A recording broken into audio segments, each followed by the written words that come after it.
Kaatera cinema release ಆಗಿದೆ 50 ದಿನಗಳನ್ನು ಪೂರೈಸಿದ್ರೆ ಆದರೆ ಟೈಟಲ್ ವಿಚಾರ ಮಾತ್ರ ಸಾಕಷ್ಟು ವಿವಾದಗಳಿಗೆ ಕಾರಣವಾಗ್ತಾ ಇದೆ. ಸದ್ಯಕ್ಕೆ ದರ್ಶನ್ ಮತ್ತೆ ಉಮಾಪತಿಯವರ ನಡುವೆ ಒಂದು ವಾಗ್ವಾದ ನಡೆದಿರುವಂತದ್ದು. ಇದರ ಬಗ್ಗೆ ಕ್ಲಾರಿಟಿಯನ್ನು ಕೊಡಕ್ಕೆ ನಿರ್ಮಾಪಕರಾದಂತಹ ಉಮಾಪತಿಯವರೇ ನಮ್ಮ ಜೊತೆಗಿದ್ದಾರೆ. ಅವನ್ನ ಮಾತಾಡಿಸ್ತಾ ಹೋಗ್ತೀನಿ. ಸರ್, ಕಾಟೇರ ಅನ್ನುವಂಥದ್ದು ಸಿನಿಮಾ ರಿಲೀಸ್ ಆಗಿದೆ, 50 ದಿನಗಳನ್ನು ಪೂರೈಸಿದೆ. ಆದರೆ ಕಾಟೇರ ಟೈಟಲ್ ನೀವು ಕೊಟ್ಟಿರೋದು ಅಥವಾ ಕತೆ ನೀವು ಕೊಟ್ಟಿರೋ ವಿಚಾರವನ್ನ ನೀವು ಹೇಳ್ಕೊಂಡಿದ್ರಿ. ಆದರೆ ಅದಕ್ಕೆ ಸಂಬಂಧಪಟ್ಟಂತೆ ಇವತ್ತು ಪಬ್ಲಿಕ್ ಪ್ಲೇಸ್ ಅಲ್ಲಿ ಏಕವಚನದಲ್ಲಿ ದರ್ಶನ್ ಅವರು ಮಾತಾಡ್ತಾರೆ. ಸೊ ಇದ್ರ ಬಗ್ಗೆ ನಿಮ್ಮ ಫಸ್ಟ್ ರಿಯಾಕ್ಷನ್? ಅವರೇ ಜವಾಬ್ದಾರರು, ಯಾಕಂದ್ರೆ ನಾನು ಜವಾಬ್ದಾರನಾಗಕ್ಕಾಗತ್ತಾ? ಯಾರ್ಯಾರ ಬಗ್ಗೆ ಬೇಕಾದ್ರೂ ಸಿಂಗ್ಯುಲರ್ ಆಗಿ ಮಾತಾಡ್ಬೋದು. ಸೊ ಅವರು ಮಾತಾಡಿದ್ದಾರೆ, ಏನ್ ಮಾಡಕ್ಕಾಗ್ತದೆ?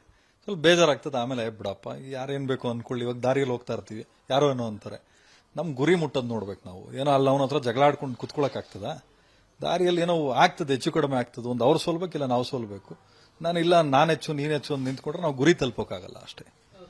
ಸರ್, ಒಂದು ವೇದಿಕೆಯಲ್ಲಿ ಸಾಕಷ್ಟು ಜನ ಸೇರುವಂತಹ ಒಂದು ವೇದಿಕೆ, ಸಾಕಷ್ಟು ಪ್ರೇಕ್ಷಕರು ನೋಡ್ತಾರೆ, ನಿಮ್ಮ ಅಭಿಮಾನಿಗಳು ಇರ್ತಾರೆ, ಅವರ ಅಭಿಮಾನಿಗಳು ಇರ್ತಾರೆ. ಇದೆಲ್ಲೋ ಒಂದ್ ಕಡೆ ನೆಗೆಟಿವಿಟಿಗೆ ಕಾರಣ ಆಗ್ತಾ ಇದೆಯಲ್ವಾ ಅಂತ? ಅದು ಅವ್ರ ಯೋಚನೆ ಮಾಡ್ಬೇಕು ಮೇಡಮ್, ನಾನು ಯೋಚನೆ ಮಾಡುವಂತ ಪ್ರಮೇಯ ಇಲ್ಲ. ಯಾಕಂದ್ರೆ ನನ್ನ ಕಡೆಯಿಂದ ಯಾವತ್ತೂ ಅಷ್ಟೇ ಅಗೌರವದಿಂದ ಪದ ಬಳಕೆ ಇರ್ಬೋದು ಅಥವಾ ಮಾತುಗಳಲ್ಲಿ ಆ ಕಮಾಂಡಿಂಗ್ ನಾನು ಯಾವತ್ತೂ ಇಟ್ಕೊಂಡಿದ್ದೀನಿ. ಯಾರ ಬಗ್ಗೆನೂ ಅಷ್ಟೇ ಲೂಸ್ ಸ್ಟಾಕ್ ಮಾತಾಡಿ ಇಲ್ಲ ಏನೋ ಸಮಯ ಸಂದರ್ಭ ಸರಿ ಇಲ್ಲ ಮಾತಾಡ್ಬಿಟ್ಟೆ ಬಿಡಿ ಅಂತ ನಾನು ಯಾವತ್ತೂ ಹೇಳಲ್ಲ. ಇವತ್ತಿಗೂ ನಾನು ಅದನ್ನೇ ಹೇಳ್ತಾ ಇರೋದು. ನಾನು ಮಾಡಿರೋದನ್ನ ನಾನು ಹೇಳಿದ್ದೀನಿ, ಸಿಂಪಲ್. ಅದೇನು ನಾನು ಉದ್ದೇಶಪೂರ್ವಕವಾಗಿ ಹೇಳಿದ್ದಲ್ಲ. ಒಬ್ರು ಮಾಧ್ಯಮ ಮಿತ್ರರು ಪ್ರಶ್ನೆ ಮಾಡ್ತಾರೆ, ನೀವು ಮಾಡಬೇಕಾಗಿತ್ತು ನೋಡಿ, ನಿಮ್ಗೆ ಹಿಂಗೆ ಅನ್ಯಾಯ ಮಾಡ್ಬಿಟ್ರು. ನಾನು ಹೇಳ್ತೀನಿ, ಬಿಡಿ ಬ್ರದರ್, ನಮ್ಮ ಮನೆ ಬರದಲ್ಲಿ ಬರ್ದಿರ್ಲಿಲ್ಲ, ಆಗ್ಲಿಲ್ಲ. ಅದು ಏನಾಗುತ್ತೆ, ಮಾತಾಡ್ತಾ ಮಾತಾಡ್ತಾ ಕ್ಯಾಮ್ರಾ ಆನ್ ಮಾಡಿದಾಗ ಅವ್ರೇನ್ ಮಾಡ್ತಾರೆ, ಬ್ರದರ್ ಇದ್ರ ಬಗ್ಗೆ ಒಂದು ಕ್ಲಾರಿಟಿ ಕೊಟ್ಬಿಡಿ, ಇದೊಂದು ಚರ್ಚೆ ಆಗ್ತಾ ಇದೆ. ನಾನು ಅಷ್ಟು ಮಾತಾಡ್ತೀನಿ. ಬಿಟ್ರೆ ಅದನ್ನ ಸೀರಿಯಸ್ ಆಗಿ ತಗೊಳ್ಳೋಂಥದ್ದು ಕಾಟೇರ ನಂದು ಅಂತ ನಾನು ಯಾವತ್ತಾದ್ರೂ ಹೇಳ್ಕೊಂಡಿದ್ದೀನಿ? ಇದರಲ್ಲಿ ನಂದು ಒಂದು ಪಾತ್ರ ಆಯ್ತು ನಾನು ಹೇಳಿದ್ದೀನಿ. ತಪ್ಪೇನಿದೆ? ಏನಿದೆ ಮೇಡಮ್ ತಪ್ಪು? ನನ್ನ ಸಿನಿಮಾ ಉಪಾಧ್ಯಕ್ಷ ಗೆದ್ದಿದೆ, ರಾಬರ್ಟ್ ಗೆದ್ದಿದೆ, ಹೆಬ್ಬುಲಿ ಗೆದ್ದಿದೆ, ಮದಗಜ ಗೆದ್ದಿದೆ ಅಂದ್ರೆ ಅದರಲ್ಲಿ ಪೋಸ್ಟರ್ ಹಾಕೋನಿಂದನೂ ಗೆದ್ದಿದೆ ಸಿನಿಮಾ. ಅವ್ನು ಕರೆಕ್ಟ್ ಜಾಗದಲ್ಲಿ ಪೋಸ್ಟರ್ ಹಾಕದೆ ಹೋದ್ರೆ ಸಿನಿಮಾ ಎಲ್ಲಿಂದ ಗೆಲ್ತದೆ? ಜನಕ್ಕೆ ಎಲ್ಲಿಂದ ಹೋಗಿ ಇದಾಗ್ತದೆ? ಮಾಧ್ಯಮದವರು ನೀವು ನಮ್ಮ ಸಿನಿಮಾ ಆದಾಗ, ನಮ್ಮ ಸಿನಿಮಾಗಳಾದಾಗ ನೀವು ತೋರಿಸದೆ ಹೋದ್ರೆ ಜನಕ್ಕೆ ಹಿಂಗೆ ಗೊತ್ತಾಗುತ್ತೆ? ಇಂಥ ಸಿನಿಮಾ ಇಂಥ ಟೈಮಲ್ಲಿ ಬರ್ತದೆ. ನೀವು ಹೇಳ್ತೀರಾ ಉಮಾಪತಿ ಗೆಲುವಲ್ಲಿ ನಮ್ಮ ಕೊಡುಗೆ ಇದೆ ಅಂತ. ನಾನು ನಿಮ್ಮ ಹತ್ರ ಜಗಳ ಮಾಡೋಕ್ಕಾಗತ್ತಾ? ನೀವು ತೋರಿಸಿದಕ್ಕೆ ತಾನೇ ನನ್ನ ಸಿನಿಮಾ ಗೆದ್ದಿದೆ. ರಿಪೋರ್ಟ್ ಚೆನ್ನಾಗಿದ್ರೆ ಸಿನಿಮಾ ನಿಲ್ಲುತ್ತೆ. ಚೆನ್ನಾಗಿ ಇಲ್ಲದೆ ಹೋದ್ರೆ ಅಟ್ಲೀಸ್ಟ್ ಥಿಯೇಟರ್ ತನಕ ಬರೋದಕ್ಕೆ ನಿಮ್ ಕೊಡುಗೆ ಇದ್ದೇ ಇರುತ್ತಲ್ವಾ? ಪೋಸ್ಟರ್ ಹಾಕೋರ್ ಕೊಡುಗೆ ಇದ್ದೇ ಇರುತ್ತಲ್ವಾ? ನನ್ನ ಸಿನಿಮಾ ನಾನು ಮಾತಾಡಿದ್ರೆ ಆಗ್ತದ? ಸರಿನಾ ಅದು ಹೇಳಿ? ಹಂಗೆ ಸರ್, ಎಲ್ಲೊಂದು ಹೇಳ್ತೀರಿ, ನಿರ್ಮಾಪಕರಂದ್ರೆ ಅನ್ನದಾತರು ಅಂತ ಒಂದು ಮಾತಿತ್ತು ಹಳೆಯದು. ಬಟ್ ತಗಡು ಅನ್ನುವಂಥದ್ದು ಎಲ್ಲೋ ನೋವು ಕೊಡ್ತು ಅಂತ ನೀವು ಇದೇ ವಿಸ್ತಾರ ನ್ಯೂಸ್ ಜೊತೆ ಮಾತಾಡ್ಬೇಕಾದ್ರೆ ಹೇಳ್ತೀರಾ. ನಿಮ್ ಬೇಸರ ಆಗಿದೆಯಾ ಸರ್? ಆಯ್ತು, ಆಮೇಲೆ ಬಿಡಪ್ಪ, ಯಾರು ಏನೇನೋ ಅಂದಾಗ್ಲೂ ನಾನು ಬೇಜಾರು ಮಾಡ್ಕೊಂಡಿಲ್ಲ ಮೇಡಮ್. ಯಾಕಂದ್ರೆ ನಾನು ಯಾವತ್ತು ಗುಂಪು ಕಟ್ಕೊಂಡು ಎಲ್ಲೂ ಹೋಗಲ್ಲ. ಆಮೇಲೆ ನಾನು ಯಾವತ್ತು ಏನು ಸಾಯಂಕಾಲದ ಹೊತ್ತು ಯಾವ ಟೇಬಲಲ್ಲೂ ಕುತ್ಕೋಬೇಕಾಗಿಲ್ಲ. ಸೊ ಹಂಗಾಗಿ ನಾನು ಕೇರು ಮಾಡಕ್ ಹೋಗಲ್ಲ.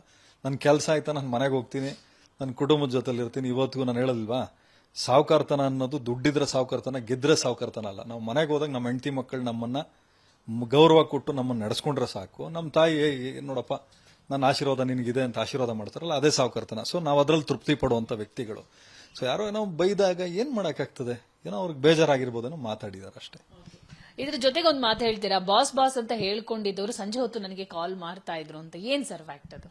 ಇದೇ ವಿಸ್ತಾರ ನ್ಯೂಸ್ ಜೊತೆ ಅಂದ್ರೆ ಫ್ಯಾಕ್ಟ್ ಅಂದ್ರೆ ಇವಾಗ ನಾನು ಹೇಳ್ತಾ ಇರೋದು ಇಷ್ಟೇ. ಬೆಳಗ್ಗೆ ಎಲ್ಲ ಬಿಸಿ ಇರ್ತೀವಿ, ಸಾಯಂಕಾಲ ಯಾವ್ದೋ ಒಂದು ಲೀಜರ್ ಟೈಮ್ ಕುತ್ಕೋತೀವಿ. ಸೊ ಅವ್ರು ಯಾರೋ ಮೋಸ್ಟ್ಲಿ ಅಕ್ಕಪಕ್ಕದಲ್ಲಿರೋರು ಮೋಸ್ಟ್ಲಿ ಫೋನ್ ಮಾಡಿ ನಮಗೆ ಬೈತಾರೆ ಅಂತ ಏನಾದ್ರು ಹೇಳಿರ್ಬೋದೇನೋ ಗೊತ್ತಿಲ್ಲ. ಬಟ್ ನಾನು ಇವತ್ತಿಗೂ ಹೇಳ್ತಾ ಇರೋದಿಷ್ಟೇ, ನಾನು ದೇವ್ರ ನಂಬಿರುವಂತ ವ್ಯಕ್ತಿ, ಧರ್ಮ ಕರ್ಮ ನಂಬಿರುವಂತ ವ್ಯಕ್ತಿ. ದೇವ್ರ ಮೇಲೆ ಪ್ರಮಾಣ ಮಾಡಿ ಹೇಳ್ತೀನಿ ನಾನು, ನಾವು ಆ ಕಾಟೇರ ಟೈಟ್ಲು ಈ ಸಿನಿಮಾಕ್ಕೆ ಮಾಡಿದ್ದಲ್ಲ, ಬೇರೆ ಸಿನಿಮಾಕ್ಕೆ ಮಾಡಿದ್ದಂತ ಟೈಟ್ಲ್ ಅದು. ಅದಾದ್ಮೇಲೆ ಕತೆಗೆ ನಾವೆಲ್ಲ ಒಟ್ಟು ಕುತ್ಕೊಂಡು ಈ ಕತೆ ಮಾಡಬೇಕು ಅಂದಾಗ ಪ್ರಾರಂಭ ಆಗಿದ್ದೆ ಫಸ್ಟ್. ಅದೇನೋ ಹೇಳ್ತಾರಲ್ಲ, ಒಂದು ಮನೆ ಕಟ್ಟಬೇಕಾದ್ರೆ ಸಣ್ಣ ಪುಟ್ಟ ಕೆಲಸಗಳು ಮಾಡಿಕೊಟ್ಟವನು ನಾನು. ನನ್ನ ಕೊಡುಗೆ ಅದರಲ್ಲಿತ್ತು. ಅದನ್ನು ನಾನು ಎಲ್ಲೂ ಹಗುರವಾಗಿ ನಾನು ಹೇಳಿಲ್ಲ, ತುಂಬಾ ಖುಷಿಯಿಂದ ನಾನು ಹೇಳಿದೆ. ಬಟ್ ಅದನ್ನ ಇವ್ರು ಬೇರೆ ರೀತಿ ಅರ್ಥ ಮಾಡಿಕೊಂಡು ಇವತ್ತು ಕಾಟೇರ ನಂದು, ರಾಬರ್ಟು ನಂದು, ತಗಡು, ಗುಮ್ಮೋದು, ಇಲ್ಲಿ ಎಲ್ಲರಿಗೂ ಗುಮ್ಮೋ ಶಕ್ತಿ ಇದೆ. ಆದರೆ ನಮಗೆ ಆ ಲಿಸ್ಟಲ್ಲಿ ಇಲ್ಲ. ಅವರು ತಲೆಯಲ್ಲಿ ಇಟ್ಕೊಳ್ಳಿ, ಅವ್ರಿಗೆ ಹೆಂಗೆ ಗುಮ್ಮೋ ತಾಕತ್ತಿದೆ, ಈ ಉಮಾಪತಿ ಗುಮ್ಮೋ ತಾಕತ್ತಿದೆ. ಯಾಕಂದ್ರೆ ನಾನು ಇಲ್ಲಿ ಹುಟ್ಟು ಇಲ್ಲಿ ಬೆಳೆದಿರೋನು, ಎಲ್ಲಿಂದನೋ ಬಂದಿರೋನಲ್ಲ. ಅದು ಬಿಟ್ಟು ನಾನೊಬ್ಬ ಪ್ರತಿಷ್ಠಿತ ಕುಟುಂಬ, ಪ್ರತಿಷ್ಠಿತ ಸಮುದಾಯದಲ್ಲಿ ಹುಟ್ಟಿರೋ ವ್ಯಕ್ತಿ. ಯಾವುದೇ ಕಾರಣಕ್ಕೂ ನನಗೆ ಸಮಸ್ಯೆಗಳು ಬಂದಾಗ ಬೆನ್ನು ತೋರಿಸೋ ವ್ಯಕ್ತಿ ಅಲ್ಲ. ಗುಮ್ಮೋದು ಮಾಡೋದು, ಯಾರು ಗುಮ್ಮಿದ್ರು 2 ವರ್ಷ ನೀವೇ ನೋಡಿದಿರಿ. ಸೊ ನಾನೇನಾದ್ರು ಗುಮ್ಮಿಸ್ಕೊಂಡ, ಅವ್ರೇನು ಓರಿನ ನಾನೇನು ಗುಮ್ಮಿಸ್ಕೊಳಕ್ಕೆ.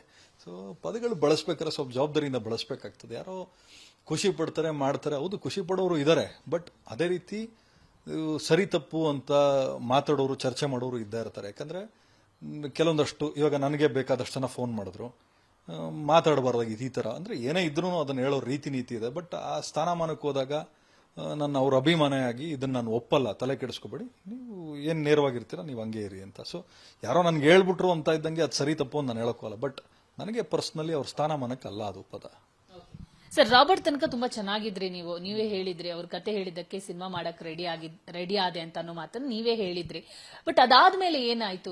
ಇದು ಆಕ್ಚುಲಿ ಟೈಟಲ್ ವಿಚಾರ ಅಲ್ಲ, ಇದ್ರ ಹಿಂದೆ ಸಾಕಷ್ಟು ವಿಚಾರಗಳಿರತ್ತೆ. ಯಾವ ಕಾರಣಕ್ಕೆ ಈ ರೀತಿ ಹೇಳಿರಬಹುದು ಅಂತ ಗೊತ್ತಿಲ್ಲ ಮೇಡಮ್ ನನಗೆ. ಯಾಕಂದ್ರೆ ನಾನು ಹೇಳಿದ್ನಲ್ಲ, ನಮ್ಮ ದಿನ ಬಳಗ ಆದ್ರೆ ಬರೀ ಸಿನಿಮಾ ಮಾತ್ರ ನಮ್ಮ ಜೀವನ ಅಲ್ಲ, ಬೇಕಾದಷ್ಟು ಕೆಲಸಗಳಿದಾವೆ, ಮತ್ತೆ ರಾಜಕೀಯದ ಕೆಲಸಗಳಿದಾವೆ, ಕಾನ್ಸ್ಟಿಟ್ಯೂನ್ಸಿ. ದಿನ ಬಳಗ ಆದ್ರೆ ನಮ್ಮ ಮನೆ ಹತ್ರ ಹಣ ನೀರು ಬರ್ತಾ ಇಲ್ಲ, ಇಲ್ವೆಲ್ಲ ಬಾತ್ರೂಮ್ ಕಟ್ಕೊಂಡಿದೆ, ಎಲ್ಲದೂ ಬರ್ತದೆ. ಸೊ ನನ್ನ ಬಿಸ್ನೆಸ್ದು ಬರ್ತದೆ, ನಾನು 1,000 ರೂಪಾಯಿ ವ್ಯವಹಾರನೂ ಮಾಡ್ತೀನಿ, ಕೋಟ್ಯಾಂತರ ರೂಪಾಯಿ ವ್ಯವಹಾರನೂ ಮಾಡ್ತೀನಿ. ಸೊ ಹಾಗಾಗಿ ಆ ಬ್ಯುಸಿಯಲ್ಲಿ ನನಗೆ ಇವೆಲ್ಲ ತಲೆಗೆ ಬರೋದು ಇಲ್ಲ. ಅವರು ಭಾಳ ಪುರ್ಸೊತ್ತಾಗಿ ಕೂತಾಗ ಯಾರೋ ಏನೋ ಹೇಳಿರಬೇಕು, ಹಂಗಾಗಿ ಮಾತಾಡಿದ್ದಾರೆ. ಸೊ ಅದಕ್ಕೆ ನಾನು ಜವಾಬ್ದಾರನಾಗಕ್ಕಾಗಲ್ಲ, ನನ್ನ ಬ್ಲೇಮು ನಾನು ತಗೊಳಕೋಲ್ಲ. ಏನಿದೆ ಸತ್ಯ ನಾನು ಮಾತಾಡಿದ್ದೀನಿ. ಅದೇನೋ ಹೇಳ್ತಾರಲ್ಲ, ಇದ್ದಂಗೆ ಹೇಳಿದ್ರೆ ಎದ್ದು ಬಂದು ಎದೆಗೆ ಹೋದ್ರು ಅಂತ, ಹಂಗಾಯ್ತು ಕತೆ. ಸರ್, ಇದನ್ನ ಹೀಗೆ ಮುಂದುವರಿಸುವ ಬದಲು ದರ್ಶನ್ ಅವರು ಮತ್ತೆ ನೀವು ಕೂತು ಬಗೆಹರಿಸಬಹುದು, ಮಾತುಕತೆ ಮಾಡಬಹುದು. ಮುಂದಿನ ದಿನಗಳಲ್ಲಿ ಚಿತ್ರರಂಗದಲ್ಲಿ ಇನ್ನೊಂದು ನಿಮ್ ಜೊತೆಯಾಗಿ ಸಿನಿಮಾ ಕೂಡ ಮಾಡಬಹುದು. ಸೊ ಆ ತರ ಒಂದು ಪ್ಲಾನ್ ಮಾಡ್ಕೋಬಹುದಲ್ವಾ ಸರ್? ಹಿಂಗೆ ನಾವು ತಗಡುಗಳು ಮೇಡಮ್, ನಾವು ಸಿನಿಮಾ ಮಾಡಕ್ಕಾಗ್ತದ? ರಾಬರ್ಟ್ ಸಿನಿಮಾನು ಅವ್ರದ್ದೇ, ಟೈಟ್ಲು ಅವ್ರದ್ದೇ, ದುಡ್ಡು ಅವ್ರದ್ದೇ. ನಾವೆಲ್ಲ ಕೂಲಿ ಕೆಲಸ ಮಾಡಕ್ ಬಂದವ್ರು, ಕೂಲಿ ತಗೊಂಡ್ವಿ, ಮನೆಗೆ ಹೊರಟ್ವಿ ಅಷ್ಟೇ. ನಮ್ಮ ಕೆಲಸ ಏನ್ ಹೇಳಿ? ನಾವು ಈ ಚಪ್ಪಲಿಗಳಾಗಿ ಅವ್ರ ಮನೆ ತನಕ ಹೋಗ್ತೀವಿ, ಕೊನೆಗೆ ಮನೆ ಹೊರಗಡೆ ಉಳ್ಕೋತೀವಿ, ಅವ್ರು ಒಳಗಡೆ ಹೋಗ್ತಾರೆ. ನಾವು ಚಪ್ಪಲಿಗಳು ಮನೆ ಒಳಗಡೆ ಹೋಗಕ್ ಆಗ್ತದ ಹೇಳಿ? ಸೊ ಒಂದು ಅರ್ಥ ಮಾಡ್ಕೊಳ್ಳಿ, ಗೌರವ ಇಲ್ಲದೆ ಇರೋ ಕಡೆ ನಾನು ಎಲ್ಲಾರ್ಗೂ ರಿಕ್ವೆಸ್ಟ್ ಮಾಡೋದಿಷ್ಟೇ, ನಾವು ಬೇಕಾದ್ರೆ ಅಶ್ವಲ್ ಸಾಯಣ, ಗೌರವ ಇಲ್ಲದೆ ಇರೋ ಕಡೆ ನಮ್ಮ ಚಪ್ಪಲಿನೂ ಹೋಗ್ಬಾರ್ದು. ಒಂದು, ಭಗವಂತ ನಮ್ಮನ್ನು ಯಾರನ್ನೋ ಒಬ್ಬ ವ್ಯಕ್ತಿಗೆ ಅಂತ ಹುಡ್ಸಿಲ್ಲ, ನಮಗೆ ತಾಕತ್ತಿದ್ರೆ ನಾವು ಬದುಕ್ತೀವಿ. ನಾನು ರಿಯಲ್ ಹೀರೋ ಅಂತ ನಾನು ಮಾತಾಡೋಕ್ಕಲ್ಲ. ಬಟ್ ಯಾವುದೇ ಒಬ್ಬ ಜವಾಬ್ದಾರಿ ವ್ಯಕ್ತಿ ಆದವರು, ಎಂತೆಂಥ ರಾಜ್ಕುಮಾರ್ ಅವರು, ಅಂಬರೀಷ್ ಅವರು, ವಿಷ್ಣುವರ್ಧನ್ ಅವರು ನೋಡದೇ ಇರೋಂಥ ನೋಡದೇ ಇರೋಂಥ ಜೀವನನ. ಸೊ ನಾನೆಲ್ಲ ಯಾವ ಲೆಕ್ಕ ಹೇಳಿ? ಸೊ ನಾನು ಯಾವತ್ತೂ ಬಯಸೋದಿಷ್ಟೇ, ಯಾವತ್ತು ಲೈಫು ಕೊಟ್ಟಾಗ್ಲೂ ನಾವು ಸ್ವಲ್ಪ ತಗ್ಗಿ ಬಗ್ಗೆ ನಡಿಬೇಕು, ಸ್ವಲ್ಪ ಹೋದಾಗ್ಲೂ ನಾವು ತಗ್ಗಿ ಬಗ್ಗೆ ನಡಿಬೇಕಾಗ್ತದೆ. ಬಟ್ ಯಾರೋ ನಮ್ಮ ಟೈಮ್ ಚೆನ್ನಾಗಿದೆ, ನಾವು ಗೆದ್ದುಬಿಟ್ಟಿದ್ದೀವಿ ಅಂತ ಇನ್ನೊಬ್ಬರನ್ನ ಹೀಯಾಳಿಸೋದಾಗ್ಲಿ, ಇನ್ನೊಬ್ಬರನ್ನ ಇದು ಮಾಡೋದಾಗ್ಲಿ, ನಾನು ಆ ಗೆಲುವೆ ನೋಡ್ಕೊಂಡೇ ಬಂದಿರೋದು ನಾನು. ಸೊ ತೊಂದರೆ ಇಲ್ಲ. 8/7/2017 ಈ ಟೈಟಲ್ ಅನ್ನ ನೀವು ಫಿಲಂ ಚೇಂಬರ್ ಅಲ್ಲಿ ರಿಜಿಸ್ಟರ್ ಮಾಡ್ಕೋತೀರಾ. ಸೊ ಯಾವ ಕಾರಣಕ್ಕೆ ಆ ಟೈಟಲ್ ಅನ್ನ ನೀವು ರಿಜಿಸ್ಟರ್ ಮಾಡಿರ್ತೀರಾ? ಈ ಕಾಟೇರ ಅನ್ನುವ ಟೈಟಲ್ ಯಾಕೆ ಬಂದಿರುತ್ತೆ ನಿಮ್ಗೆ? ಅದು ಆಕ್ಚುಲಿ ಈ ಟೈಟ್ಲ್ ರೆಫರ್ ಮಾಡಿದೆ ದರ್ಶನ್ ಅವರು. ನಾನು ಹೇಳದ್ನಲ್ಲ, ಈಗಾಗಲೇ ಬೇರೆ ಸಿನಿಮಾಗೆ ಅಂತೇಳಿ ಈ ಟೈಟ್ಲನ್ನ ನಾವು ರಿಜಿಸ್ಟರ್ ಮಾಡ್ಕೊಂಡಿದ್ದು. ಬಟ್ ಕಾರಣಾಂತರಗಳಿಂದ ಆ ತಂಡ ಮುಂದುವರಿಯಕ್ಕಾಗಲಿಲ್ಲ. ಕೊನೆಗೆ ಇವರು ಬರ್ತಾರೆ, ಇವಾಗ ಕಾಟೇರ ಡೈರೆಕ್ಟರ್ ಬರ್ತಾರೆ, ಅವಾಗ ಅದು ಮುಂದುವರಿತದೆ ಮೇಡಮ್. ಅವಾಗ ಯಾವುದೋ ಒಂದು ಮದಗಜ ಟೈಟ್ಲು ಅಂತ ಬಂದಾಗ ಮಹೇಶ್ ನನಗೆ ಮಿಸ್ಲೀಡ್ ಮಾಡ್ತಾರೆ, ನಾನು ಅನೌನ್ಸ್ ಮಾಡಿಬಿಡ್ತೀನಿ. ಅವಾಗ ಕುತ್ಕೊಂಡು ಮಾತುಕತೆ ಮಾಡಿ ಕೊನೆಗೆ ಆ ಟೈಟ್ಲು ಕೊಟ್ಟು ಇದು ತಗೊಳ್ಳೋದು ಅಂತೇನೋ ಆಗ್ತದೆ. ಹಂಗಾಯ್ತು. ಕೊನೆಗೆ ಟೈಟ್ಲು ಕೊಟ್ಟಿದ್ರು ಕೂಡ ಆ ಕಥೆಯಲ್ಲಿ ನಾನು ಟ್ರಾವೆಲ್ ಆಗಿದ್ನಲ್ಲ, ನಾನು ಫಸ್ಟ್ ಸಣ್ಣ ಪುಟ್ಟ ನನ್ನ ಕೂತ್ಕೊಂಡು ಕತೆ ಬರ್ಸೋಕೆ ನಾನೆಲ್ಲ ವ್ಯವಸ್ಥೆ ಮಾಡಿಕೊಟ್ಟು. ಸರ್, ಇದೊಂದು ಬಾರ್ಟರ್ ಸಿಸ್ಟಮ್ ಅಲ್ಲಿ ಈ ಒಂದು ಟೈಟಲ್ ಎಕ್ಸ್ಚೇಂಜ್ ಆಗಿದೆ ಅಂತ ಫಿಲಂ ಚೇಂಬರ್ ಅಲ್ಲಿ ಹೇಳಿದ್ರು. ಸೊ ಅಧ್ಯಕ್ಷರು ಇದಕ್ಕೊಂದು ಸ್ಟೇಟ್ಮೆಂಟ್ ಅನ್ನ ಕೊಟ್ಟಿದ್ರು. ಅದೇ ರೀತಿಯಲ್ಲಿ ನೀವು ಇದನ್ನ ಎಕ್ಸ್ಚೇಂಜ್ ಮಾಡ್ಕೊಂಡಿದ್ರಾ ಅಥವಾ ಅದನ್ನ ರಾಮೂರ್ತಿ ಅವರಿಗೆ ಕೊಟ್ಟಿದ್ರಾ, ಹೇಗೆ ಅಂತ? ಹೌದೌದು, ಹಂಗೆ ಕೊಟ್ಟಿದ್ದು. ಕೊನೆಗೆ ಟೈಟ್ಲು ವಾಪಸ್ ತಗೊಳ್ಳಿ ಅಂತ ಹೇಳ್ತಾರೆ, ನಾನು ತಗೊಳ್ಳಿಲ್ಲ. ಅಷ್ಟರಲ್ಲಿ ಏನೋ ವ್ಯತ್ಯಾಸಗಳಾಗ್ತದೆ ಅಷ್ಟೇ. ಆಯ್ತು, ಟೈಟ್ಲು ಬಾರ್ಟರ್ ಸಿಸ್ಟಮಲ್ಲಿ ಮಾಡ್ಕೊಂಡ್ವಿ, ಕತೆ ಏನು? ಸೊ ಅರ್ಥ ಮಾಡ್ಕೊಳ್ಳಿ, ಯಾರೋ 4 ಜನ ಅಕ್ಕಪಕ್ಕದಲ್ಲಿರೋರು ಹೇಳ್ತಾ ಇದ್ದಂಗೆ ಅವ್ರೇನು ಸಾಯೋವರೆಗೂ ಏನಿರಲ್ಲ. ಚೆನ್ನಾಗಿ ಹೋಗ್ಬೇಕಾರೆ ಎಲ್ಲ ಜೊತೆಲೇ ಬಾಸ್ ಬಾಸ್ ಬಾಸ್ ಅಂತ ಜೈಕರ ಆಗ್ತಾರೆ. ಸ್ವಲ್ಪ ಹಂಗಾಗ್ತದೆ, ಜೀವನನೇ ಅದು. ಸಕ್ಕರೆ ಇರೋವರೆಗೂ ಇರುವೆ ಬರ್ತವೆ, ಸಕ್ಕರೆ ಖಾಲಿ ಆಯ್ತಾ ಇರುವೆಗಳಿರಲ್ಲ.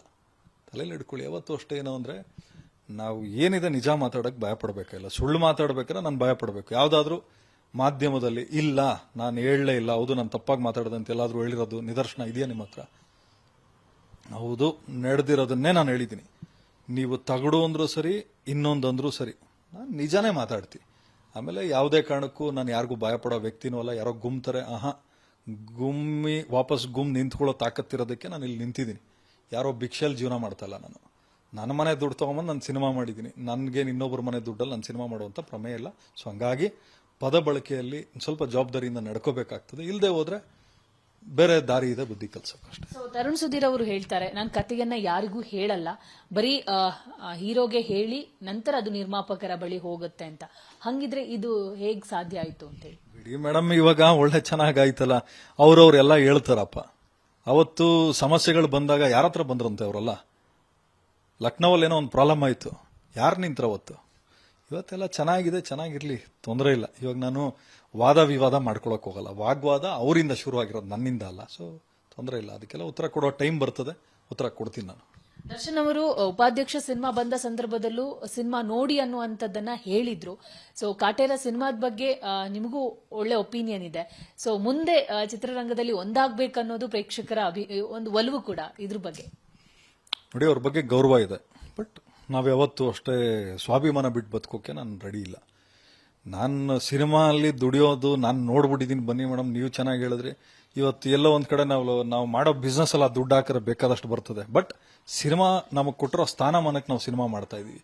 ಇವತ್ತಿಗೂ ನೀವು ಎಲ್ಲಾ ಪ್ರೊಡ್ಯೂಸರ್ಗೂ ಹೋಗಿ ನೋಡಿ, ಹೇಳ್ತಾರಲ್ಲ 100 ಕೋಟಿ 200 ಕೋಟಿ ಮತ್ತೊಂದಿನೊಂದು. ನನ್ನ ಸಿನಿಮಾನೇ ತಗೊಂಡು 100 ಕೋಟಿ ಆಯ್ತು ಅಂದ್ರಪ್ಪ, ಅಕೌಂಟ್ಸ್ ತೆಗೆದು ನಾನೇ ಕೊಡ್ತೀನಿ. ನೀವೇ ಯೋಚನೆ ಮಾಡಿ. ಅಲ್ಲಿಗೆ ನೀವು ಒಂದು ಅರ್ಥ ಮಾಡ್ಕೋಬೇಕಾಗ್ತದೆ, ಯಾರೋ ಒಬ್ಬ ವ್ಯಕ್ತಿಯಿಂದ ಸಿನಿಮಾ ನಿಲ್ಲಲ್ಲ. 10 ಜನ, 1000 ಜನ ಕಷ್ಟಪಟ್ಟರೆ ಮಾತ್ರ ಸಿನಿಮಾ ನಿಲ್ತದೆ. ಸೊ ಹಂಗಾಗಿ ದಯವಿಟ್ಟು ಒಂದು ಸಿನಿಮಾ ನನ್ನಿಂದ ಗೆಲ್ತು, ನನ್ನಿಂದ ಮಾಡ್ತು ಅಂತ ಯಾರು ಹೇಳೋ ಹಕ್ಕು ಯಾರಿಗೂ ಇಲ್ಲ. ಯಾರಿಗೂ ಬಂದು ಕತೆ ಹೇಳ್ಬೇಕಾದ್ರೆ ಸುಮ್ಮನೆ ಕತೆ ಹೇಳಲ್ಲ. ಲಾಭ ಇರೋದಕ್ಕೆ ಮಾಡ್ತಾರೆ. ಅವ್ರಿಗೆ 4 ಕಾಸು ನಮ್ಮಿಂದ ಸಿಗ್ತದೆ ಅಂದಾಗ ಮಾತ್ರ ಹೇಳ್ತಾರೆ. ಇರ್ಲಿ ಬಿಡಿ, ತೊಂದರೆ ಇಲ್ಲ. ಅವರೆಲ್ಲ ದೊಡ್ಡವರು. ಯಾವತ್ತೋ ಒಂದು ದಿವಸ ನಮ್ಮ ಲೆವೆಲ್ಗೆ ಇಳಿದಾಗ ನಾವು ಮಾತಾಡೋಣ ಬಿಡಿ. ಕೊನೆಯದಾಗಿ ಈಗ ಅಂತ ಸ್ಟೇಟ್ಮೆಂಟ್ ಎಲ್ಲ ಕೊಟ್ಟಿದ್ದಾರೆ. ಮುಂದೆ ಇದನ್ನ ಇಲ್ಲಿಗೆ ನಿಲ್ಲಿಸುವ ಪ್ರಯತ್ನ ಮಾಡ್ತೀರಾ ಅಥವಾ ಇದು ಹಿಂಗೆ ಮುಂದುವರಿಯುತ್ತಾ? ನಾನು ಯಾಕೆ ಮಾಡಲಿ? ಅವ್ರು ತಾನೇ ಮಾಡಬೇಕಾಗಿದ್ದವ್ರು. ನನ್ನ ಕಡೆಯಿಂದ ಪ್ರಾರಂಭ ಆಯ್ತಾ? ನಾನೆಲ್ಲಾದ್ರೂ ಅವಳನವಾಗಿ ನಾನು ಮಾತಾಡಿದ್ದೀನ? ಅಗೌರವದಿಂದ ಮಾತಾಡಿದ್ದೀನ? ನಾನು ಹಿಂದೆನೂ ಮಾತಾಡಿಲ್ಲ, ಮುಂದಕ್ಕೂ ಮಾತಾಡಲ್ಲ, ಇವತ್ತೂ ಮಾತಾಡಿಲ್ಲ. ಸೊ ಅವ್ರಿಗೆ ಬಿಟ್ಟಿದ್ದು. ಅವ್ರು ಬೆಳೆಸ್ತಾರೆ ಅಂದ್ರೆ ಸಂತೋಷ. I am ready to fight. Okay sir, thank you ಮಾಹಿತಿ ಹಂಚಿಕೊಂಡಿದ್ದಕ್ಕೆ. ನೋಡಿದ್ರಲ್ಲ, ಕಾಟೇರ ಟೈಟಲ್ ವಿಚಾರಕ್ಕೆ ಏನೆಲ್ಲ ಆಯಿತು, ಅದರ ಹಿಂದೆ ಏನೆಲ್ಲ ಆಗಿದೆ ಅನ್ನೋದನ್ನ ಇವತ್ತು ನಿರ್ಮಾಪಕರಾಗಿರುವಂತಹ ಉಮಾಪತಿ ಶ್ರೀನಿವಾಸ್ ಗೌಡ ಅವರು ಹೇಳಿದ್ದಾರೆ. ಕ್ಯಾಮರಾ ಪರ್ಸನ್ ಮಹೇಶ್ ಜೊತೆ ದೀಪಿಕಾ, ವಿಸ್ತಾರ ನ್ಯೂಸ್, ಬೆಂಗಳೂರು.